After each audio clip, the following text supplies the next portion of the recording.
The NFL is a quarterbacks league, right? We obsess over quarterbacks. Endless QB power rankings, debates, who's better than who. They've become larger than life. They're figureheads for the entire franchise. This past Super Bowl was just as much Purdy versus Mahomes as it was 49ers versus Chiefs. How we view a team usually starts with how we view their quarterback. And the NFL, well, they obsess over them too. 6 quarterbacks taken in the first 12 picks in this year's draft, a new record. 4 quarterbacks getting monster $50 million a year extensions. They're always the first overall pick, always the highest paid player, all because the NFL is a quarterbacks league. This is the most valuable, most important position in football. But it's also the most misunderstood. What makes the quarterback so valuable is also what makes it so vulnerable. It's one lone man trotting out onto the field with the hopes and dreams of an entire organization on his shoulders. And above all else, he alone is supposed to go win his team the game. But it shouldn't be that way, because it isn't. Ladies and gentlemen, the NFL overvalues quarterbacks.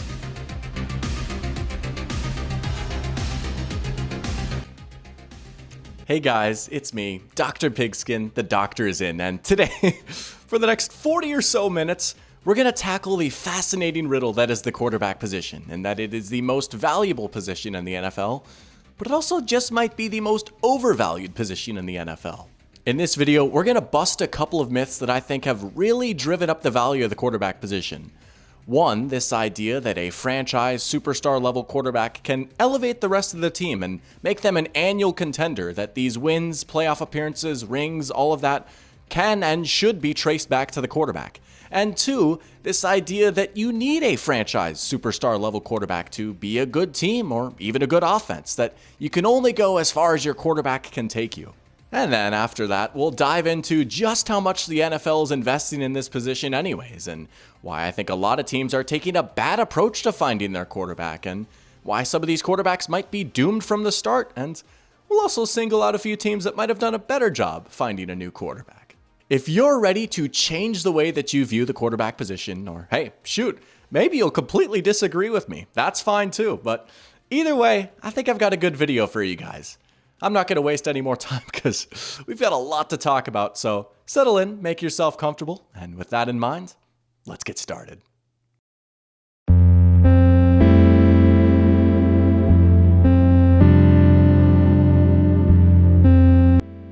Imagine that you just got hired for a job. Hey, congratulations! Unfortunately, the expectations are insanely high. You're supposed to instantly turn this organization around and transform them into the top of the industry. Hey, for me, for my day job, I write for a newspaper. Imagine if I was told, hey doctor, you need to be a franchise journalist. You need to take us all the way to #1 at the Georgia Press Awards. And if you don't, you're a bust. We're going to get rid of you, and you're going to have to go write clickbait with Dov Kleiman at brobible.com. Of course that's not how it works, right? We've got a whole team working on the newspaper to make it as good as it can possibly be. To put that all on the shoulders of one person would just be ludicrous. And yet, that is exactly what we do with quarterbacks. We put it all on the quarterback. The wins, the losses, the playoff appearances, the rings. They're all treated like quarterback stats. People use them to build them up or tear them down. It all gets traced back to them. But is that really fair? Is that really how it should be? Stop me if you've heard this before, but a team brings in a new quarterback. Maybe it's a high draft pick. Maybe they made a big free agency signing or made a big trade. And the overarching narrative is, this guy right here, they brought him in to be a franchise quarterback. He's going to elevate this team. He's going to make them an annual contender. As long as he's there, they're good to go. It's that notion right there that makes the quarterback position so valuable, right? This is why teams are always taking him first overall. This is why they get paid the big bucks. This idea that if you've got a good quarterback, you're set, you're made in the shade. They can mask maybe some team deficiencies that you might have. But is that really true? Is that really how it works? Well, lucky for you, I don't have much of a life, so I did some investigating. Now, in order to figure this out, I took a sample of 75 of the best and/or most accomplished quarterbacks in NFL history and just asked a simple question. How often did their teams make the playoffs? That's it, just make the playoffs, nothing else required. I went through all of their careers, counted up how many years they were the primary starter, so years where they started at least 50% of their team's games, and of those years, when did they go to the playoffs and when did they miss the playoffs? The only conditions I had for players on this list is that they have to have played the majority of their career in the Super Bowl era, so 1967 and onwards, since the playoff format was very, very different before that, and they cannot have been drafted after 2014. Now don't worry, we'll get to the modern era in a little bit, but I wanted players who have played either out their entire career or the majority of their career to see how much a great quarterback can overcome roster turnover, coaching turnover, attrition, things like that. Even with those conditions, it's a pretty impressive list of players. 17 of the 23 quarterbacks in the Hall of Fame are here, and there's a few others who are certain to get in once they're eligible. 19 of these QBs have won at least one MVP. 25 of these QBs have won at least one Super Bowl, 64 of these QBs have made at least one Pro Bowl, and 69 of these QBs have made the conference championship game at least once. If you want to see every single name, I've got the spreadsheet linked down in the description below. It's pretty interesting. I recommend you go check it out. Now, I've been on a bit of a John Boy's kick recently, so I put together a fun little scatter plot to illustrate what I found. It's pretty simple. The x-axis represents how many seasons a quarterback made the playoffs, and the y-axis represents the percentage of seasons that a quarterback made the playoffs in their career. Pretty much, if you're in the top right, you made the playoffs a lot, and if you're in the bottom left, you missed the playoffs a lot. Got it? Alright, get ready, here we go. Here is Tom Brady. His teams made the playoffs in 20 of his 21 full seasons as a starter, an absurd 95% of his career. Not terribly far behind is Joe Montana, making the playoffs in 11 of his 12 seasons, 92%, and Peyton Manning, making the playoffs in 15 of his 17 seasons, 88%. And here are the other 72 quarterbacks. The averages from this 75-player sample are about 5 trips to the playoffs, and making the playoffs at about 49% in a career. Outside of a few exceptions, there are really not any quarterbacks that have made their team an annual contender. That's just not how the NFL works, and it's an unrealistic expectation to have. And yet, despite that, there seems to be this expectation that quarterbacks are supposed to carry the team. Think about some of the narratives around players like Kyler Murray, Justin Herbert, or Trevor Lawrence, right? These are all really good quarterbacks. A lot of teams would kill to have these guys under center. Hey, as a Vikings fan, I would do illegal things to get Trevor Lawrence on the team. And yet, a lot of people view them as disappointments or busts or in a tier below because they can't carry their team, because the team's success isn't there.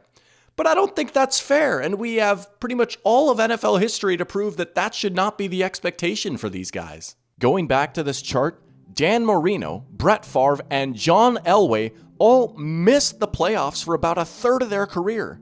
Drew Brees barely made the playoffs more than he missed it. He has 10 appearances in 19 seasons. A total of 48 quarterbacks came in at 50% or less, and there are some pretty good ones down here. Here are a few of the notable quarterbacks that have missed the playoffs more than they have made it throughout their entire career. Phillip Rivers, Cam Newton, Eli Manning, Michael Vick, Matt Ryan, Warren Moon, Joe Theismann, Matthew Stafford, Fran Tarkenton, Dan Fouts, Joe Namath, and Boomer Esiason. These are Hall of Famers, Super Bowl champs, MVPs, missing the playoffs altogether fairly consistently.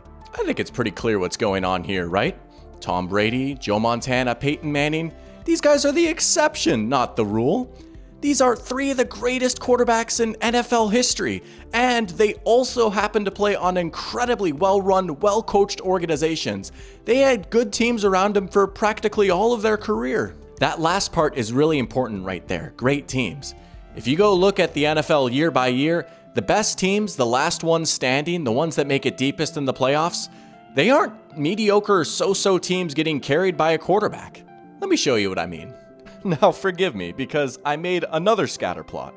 I took the last 100 teams to make the conference championship game, so going back to 1999, and wanted to see just how strong their team was outside of their quarterback. In this one, the x-axis represents the team's league rank in defense, while the y-axis represents the team's league rank in rushing. So, if you're closer to the bottom right corner, the more complete of a team you are. I used EPA for this. It's not a perfect stat, no stat is, but I really like this one because it factors in things like down and distance and field position. I think it's a good way to measure just how effective a unit of a team is. Anyways, here are the 2023 Kansas City Chiefs, your reigning Super Bowl champions. They came in at 18th in EPA per rush and 6th in defensive EPA. Make no mistake, what Patrick Mahomes did with a fairly poor receiving core was impressive, but he alone did not carry this team. This was an impressive roster all around. Alright, here are the other 99 teams. That's a pretty big cluster of dots near the bottom right corner. Of these 100 teams, 97 of them were in the top half of the league in either rushing or defensive EPA, and 59 of these teams were in the top half in both. In the past 25 years, the average team to make the conference championship game has ranked about 10th in defensive EPA and 11th in EPA per rush. Typically, the best and most successful teams in the NFL excel in at least one of these aspects of the game, and most of them excel in both. This was true back then, and it's still true today. Hey, I told you we'd get to the modern era, right? Let's do this. Taking a look at the modern era of QBs tells us a similar story. Here are the 21 quarterbacks drafted in the past 10 years that have made the playoffs as their team's primary starter at least once. I started off by making a scatter plot similar to the first one shown, with playoff appearances and percentage of a player's career they've made the playoffs, but I didn't really love how it turned out, mostly because a lot of the guys here have had really short careers thus far, and you get, for example, CJ Stroud and Jordan Love coming in at 100% because they've only played 1 year. So, in order to get more accurate data, I switched it up a little bit. On this chart, the x-axis represents their career win total, and the y-axis represents a QB's career winning percentage. Same idea though, being in the top right means that you've just won a lot of games. Here is Brock Purdy. He leads the way with a career winning percentage of 81, and he's won 17 games in his career. Not too far behind is Patrick Mahomes, Lamar Jackson, Josh Allen, and Jalen Hurts. These 5 right here are the only 5 in the league that have won at least 2/3 of their starts. Now, some of you might be thinking, well, there you go. Those are 5 of the best quarterbacks in the NFL right there. Look at that. They're carrying their team. They're elevating them into contenders. But, and I know this might be common sense, but I really want to stress this. This is not just a case of good quarterbacks winning a lot of games. This is a case of good quarterbacks also being on really good teams, and the combination of that winning a lot of games. Let's take a look at these guys' supporting casts throughout their career. Lamar Jackson's Ravens have fielded 4 top 10 defenses in his 6 years as a starter, and the same thing can be said for Josh Allen's Bills. Both of these teams have also had pretty consistently good rushing attacks, although I will grant you, Lamar and Josh's running ability certainly plays a role there. Jalen Hurts' Eagles have also had great ground attacks, and again, some of that credit should go to Hurts, but they've also had elite offensive lines leading the way. And their defense, going from being ranked 4th in 2022 to 29th in 2023, was probably the biggest difference between the top overall seed and nearly winning a Super Bowl, and following that up with not even winning the division and losing in the wild card round to a Bucs team whose QB probably isn't quite as good as Jalen Hurts. It probably goes without saying, but Brock Purdy's 49ers have been nothing short of ridiculous, with the 10th ranked defense and the #1 rushing attack in football. Even Patrick Mahomes' Chiefs have been pretty good all around. Outside of his first season, their defense has ranged from decent to absolutely elite, and they've had some pretty solid rushing attacks. Meanwhile, there are still some really good quarterbacks that aren't winning a lot of games. Justin Herbert's Chargers have won 30 of his starts with a winning percentage of 48, and believe it or not, both of those numbers are lower than Mitchell Trubisky. Kyler Murray comes in just behind Marcus Mariota and in second to last with a lower career winning percentage than Mac Jones is Trevor Lawrence. And it's pretty obvious to see why. The Chargers, Cardinals, and Jaguars have all had mediocre to downright terrible teams surrounding these quarterbacks. Some people criticize these players because they believe they can't carry their team to the top like other QBs can, but I disagree. This right here is them carrying their teams. The fact that any of these teams are even making the playoffs is a big testament to them. They just might be able to only carry their team to the wild card round instead of the Super Bowl. But I don't know that any other quarterback would be taking these teams to the Super Bowl either. This right here is what I mean when I say wins are not a QB stat, and I want to be clear, this isn't me saying, oh, Mahomes got carried or anything like that. No, of course not, right? Patrick Mahomes is good. It's not a spicy take, but sure, let's go with it. But that being said, I do think it is just a little disingenuous to give all of the credit to him or any other successful quarterback. And in my opinion, that really overinflates the value of the position. If you want to win, if you really want to be a contender, it takes a complete team, not just a QB. A QB alone cannot carry you to success. But that begs the question, I wonder, can a complete team carry a QB to success?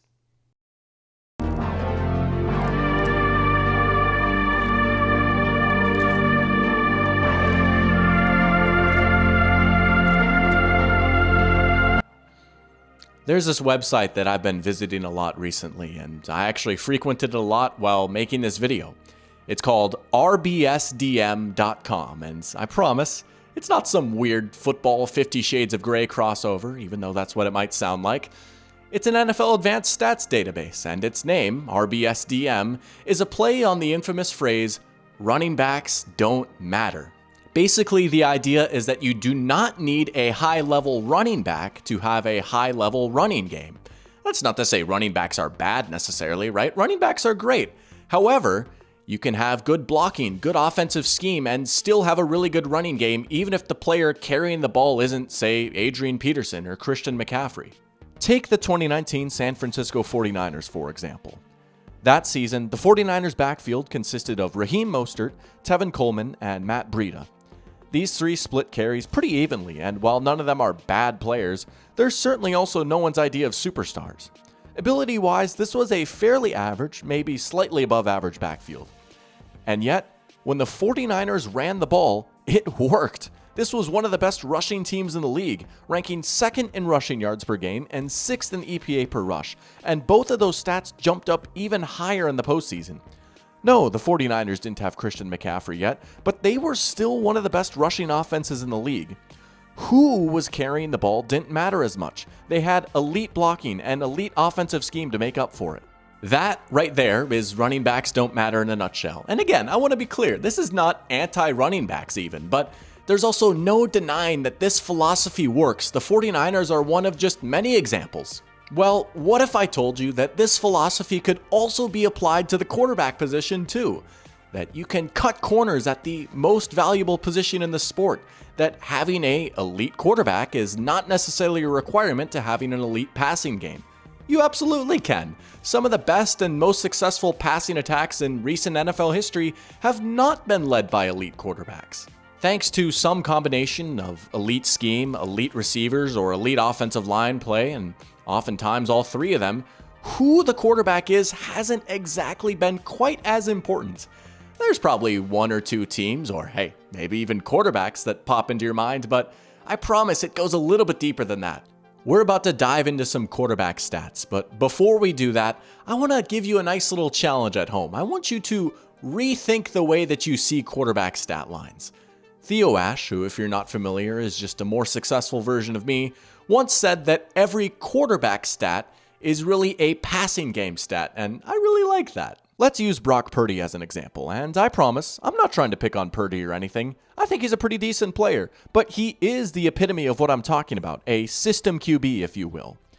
Counting the playoffs, Purdy has started 27 games since taking over for Jimmy Garoppolo, and his stats on a per 17 game basis, so essentially what an average season would look like, are kind of insane. And in 2023, Purdy won the Nerd Numbers Triple Crown, leading the NFL in EPA per play, success rate, and passer rating. Now, statistically speaking, Purdy is head and shoulders above the rest of the league. It's not even close, he's been dominant.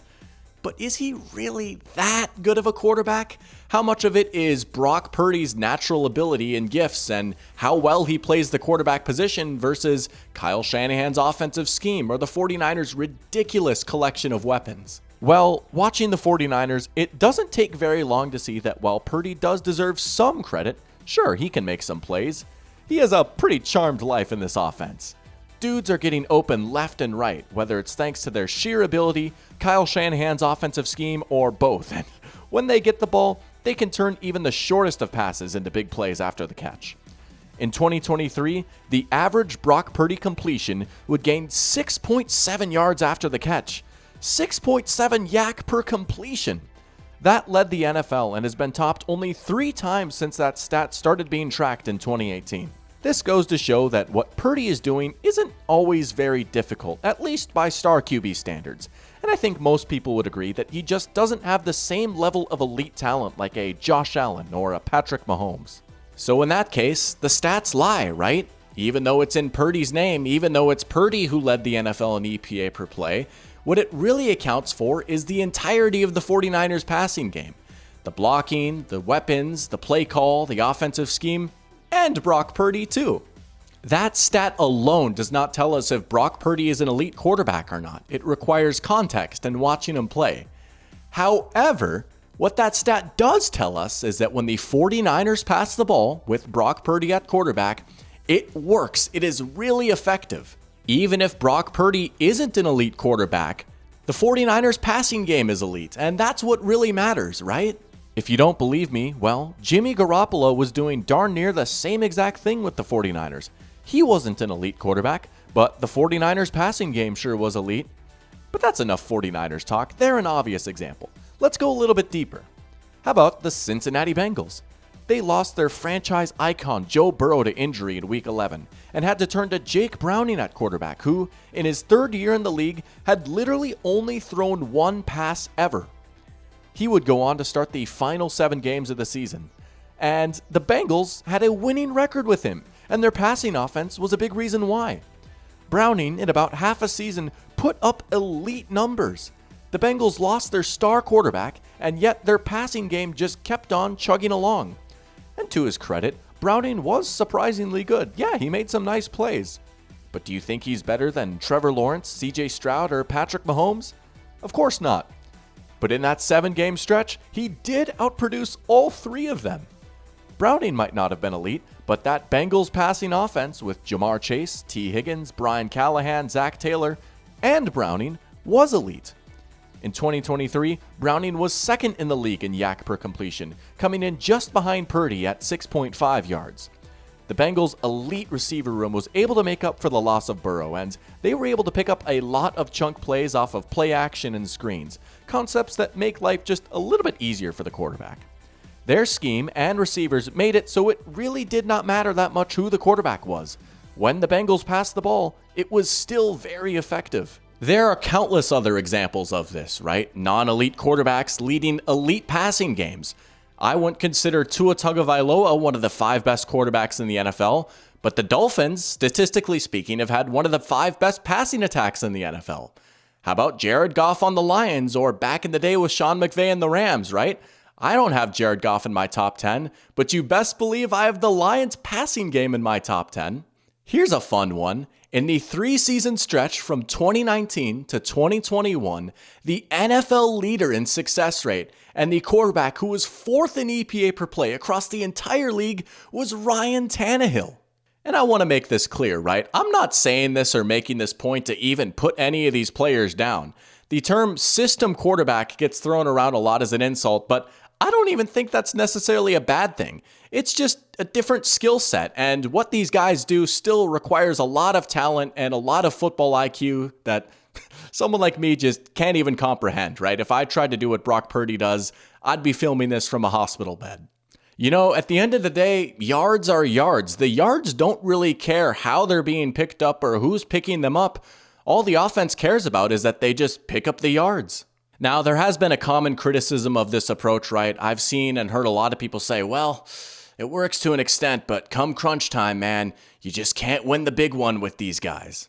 And you know what? Sure, Jimmy G, Purdy, Tua, Goff, none of them have won a Super Bowl, but they've all had a lot of success with their teams. And hey, Jimmy G, Purdy, and Goff have all made the Super Bowl. And if you really want to play that game, those 3 guys have done that. Lamar Jackson and Josh Allen haven't. And you know what? I disagree with that point entirely, because there is a team that won a Super Bowl with a system QB, and it was actually not that long ago either. Tom Brady had one of the greatest Super Bowl performances of all time in Super Bowl 52, a record 505 passing yards, 3 touchdowns, and 33 points for the Patriots. But it was all for naught because the Eagles offense, with Nick Foles under center, scored 41 points. This was not just an isolated incident. Foles actually saw a decent amount of action between 2017 and 2018, the peak of Doug Peterson's Eagles. Counting the playoffs, Foles made 12 starts in those 2 seasons, so about 75% of a season. And the Eagles' passing offense was dominant in those 12 games. Foles was one of the most productive quarterbacks in all of football. Shoot, compare him to Carson Wentz in that same stretch, and there really wasn't that much of a drop-off. It really did not matter who the quarterback was. This Eagles offense, with Doug Peterson at his best, a great offensive line, and a deep receiving core, was still really good, and it was good enough for them to win a Super Bowl. Hey, they turned around and won another playoff game the very next year with Foles at quarterback again. I think this whole notion of you need a good quarterback to win in today's NFL is a bit of a misconception.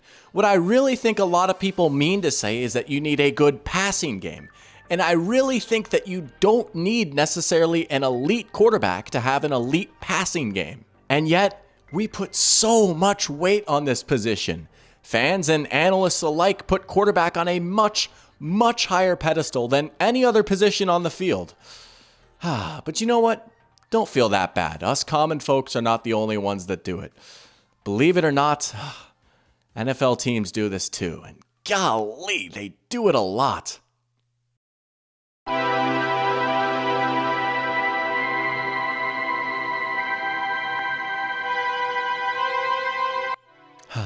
When I was a little kid, 6, 7, 8 years old, I was obsessed with the movie Cars, and I was even more obsessed with the toys from the movie Cars.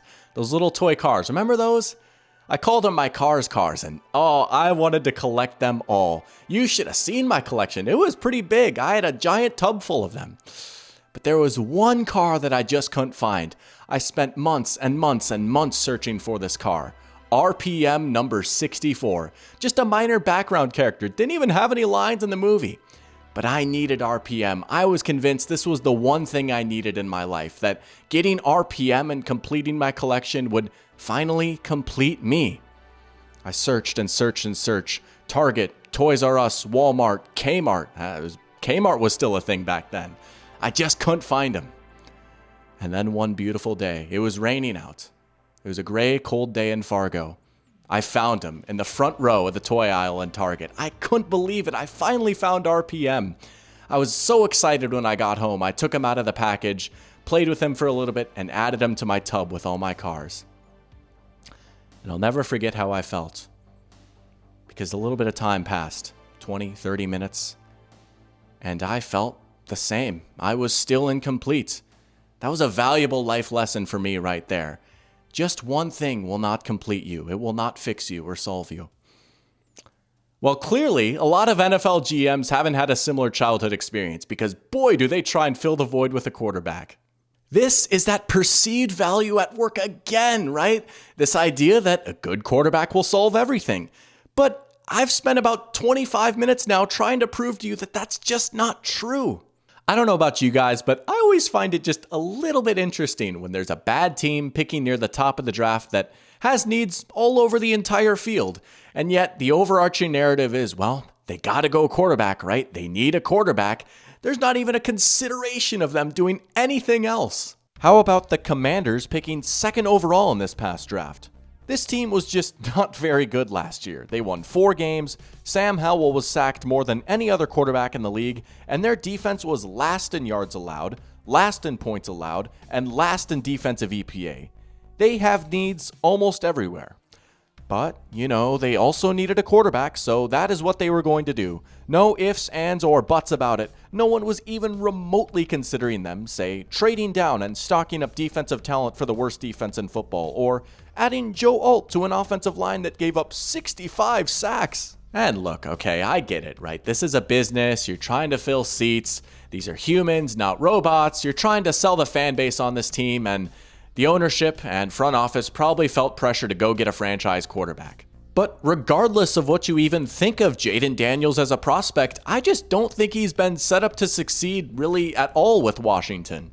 And shoot, what if Jayden Daniels is even good? What is the actual upside here? Can Jayden Daniels really turn this team around? Well, Justin Herbert, Kyler Murray, and Trevor Lawrence are any sort of indication, it's going to be an uphill battle, a very steep uphill battle. I'm not just picking on the Commanders here either. Almost everyone does this.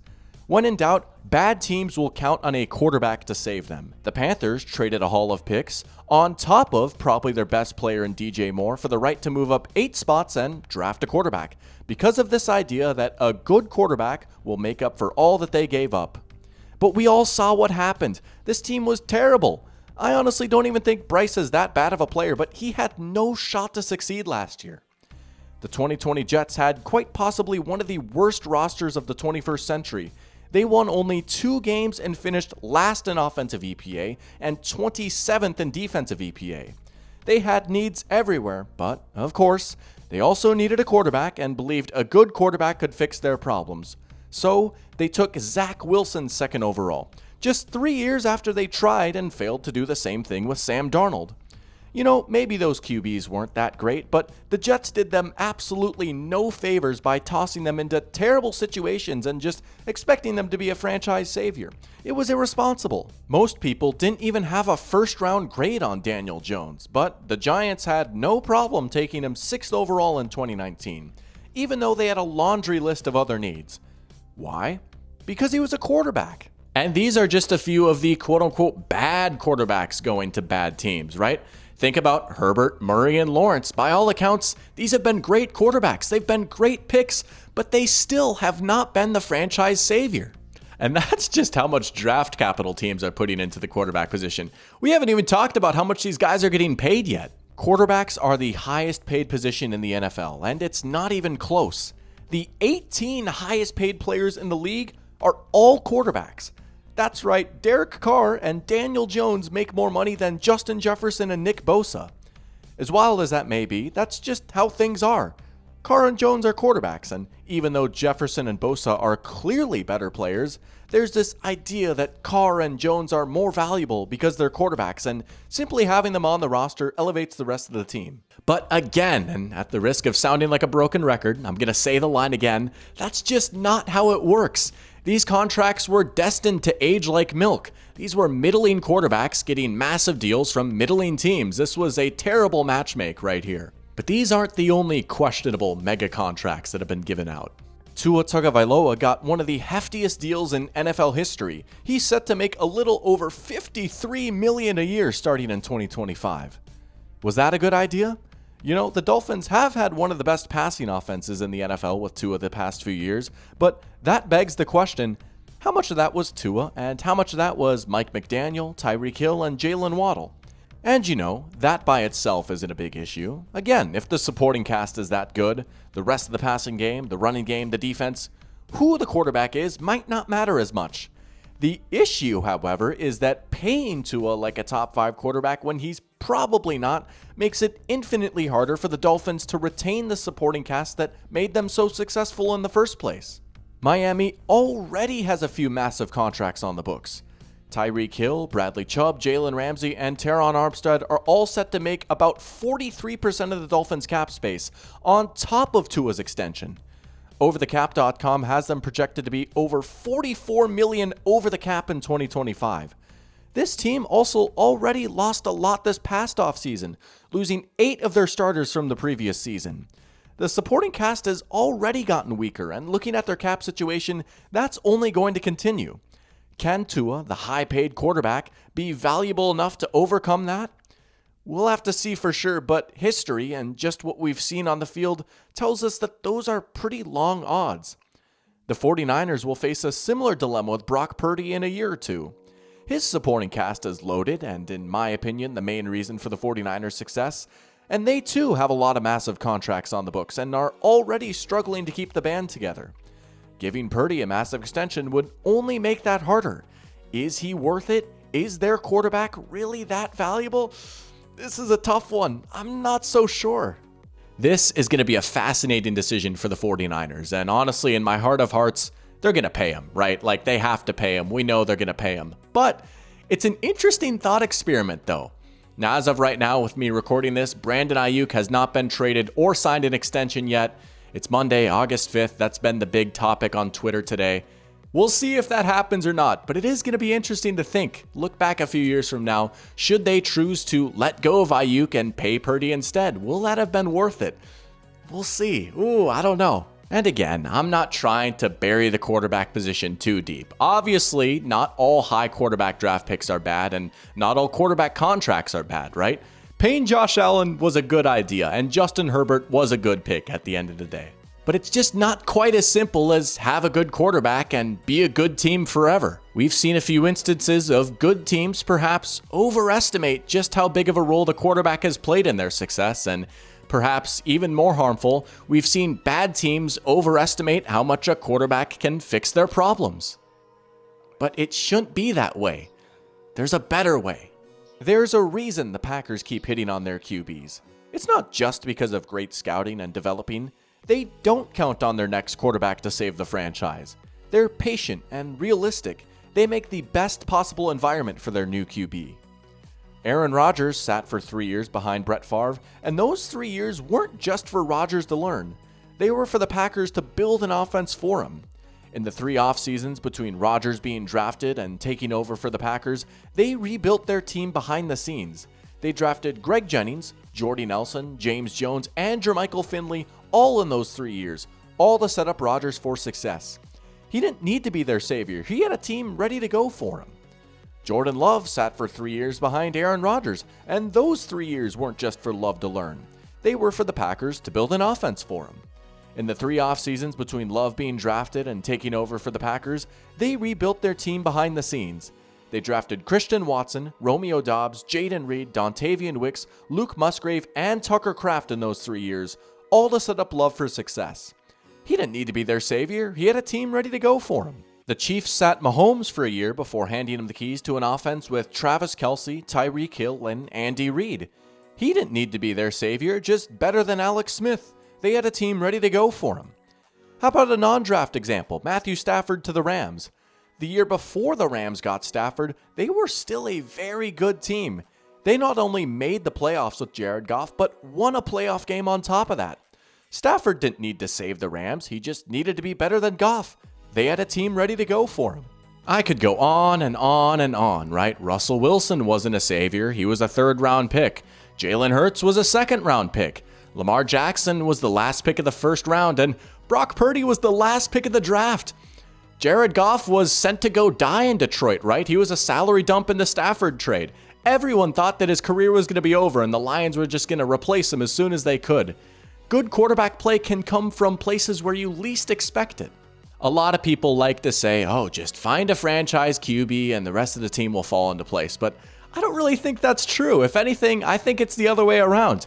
You need the franchise to have the franchise quarterback, right? And it's a lot easier to find a quarterback that's going to work for you if the rest of the team is already in place. A lot of teams, just looking at how they've drafted, might not have quite realized this. But you know what?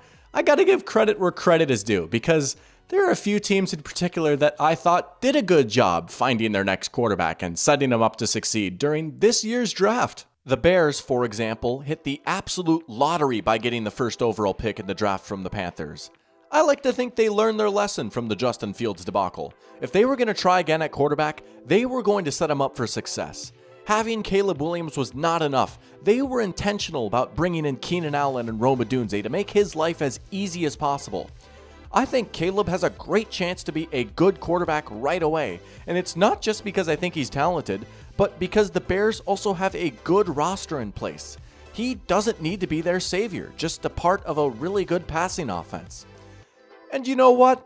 I think the Minnesota Vikings have done a good job too. If the reports are to be believed, Minnesota has been planning for over 2 years to replace Kirk. And when looking at some of their moves, that really kind of makes sense.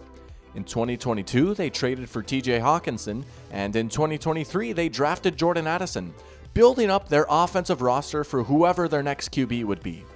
When JJ McCarthy comes in, whether it's week 1, week 8, or even next season, he won't need to be their savior. He just needs to be a part of a good passing offense. I honestly think this is the best way to do it right here. Don't just count on one player to solve all your problems, because odds are it's just not gonna work. You know, the quarterback position is valuable. I would still argue it's the most valuable position in the NFL, but it just might not be quite as valuable as you think. Thank you guys so much for watching. If you stuck it out for the entire video, props to you, man. You deserve a round of applause because this was a big one. But hey, I really appreciate it. I really appreciate all the support that I've gotten on my content recently. I was pretty overwhelmed with the response from my last video, but that is awesome. I'm super excited for the upcoming NFL season. And if you're new, come along for the ride. Join the Dr. Pigskin family. We're always welcoming new members. All right. I need a drink of water. I need to lay down because this has been a doozy. But thank you guys so much for watching. And until next time, the doctor is out.